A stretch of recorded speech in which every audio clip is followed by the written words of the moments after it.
Isang aktres balak bumalik sa kapamilya sa 2026. Isang kilalang aktres ang nagpaplano ng comeback sa ABS-CBN ngayong 2026. Kasunod ng malaking balita na ang network ay mapapanood na sa Free TV sa pamamagitan ng All TV. Maraming fans ang abala sa paghuhula kung sino ang magbabalik sa Kapamilya Network sa darating na taon.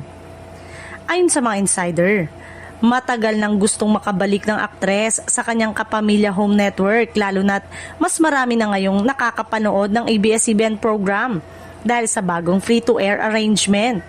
Ang pagkakataong ito ay inaasahang magiging daan para sa kanyang upang makapagpatuloy ng mga proyekto at muling makasama sa kanyang mga dating co-star. Hindi pa malinaw kung anong proyekto ang unang gagawin ng aktres pagbalik niya sa ABS-CBN. Ngunit sinasabing interesado siya sa teleserye o primetime drama na matagal na niyang pinapangarap.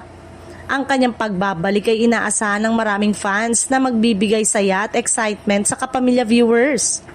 Ang timing ng comeback ay perfect dahil sa bagong distribution ng ABS-CBN sa All TV na nagbibigay ng mas malawak na reach sa buong bansa. Maraming tagahangang nag-aabang sa opisyal na anunsyo at kung paano niya ipapakita muli ang kanyang talento sa telebisyon. Sa huli, kahit wala pang kumpirmadong detalye, malinaw na may plano ang aktres na bumalik sa ABS-CBN ngayong 2026.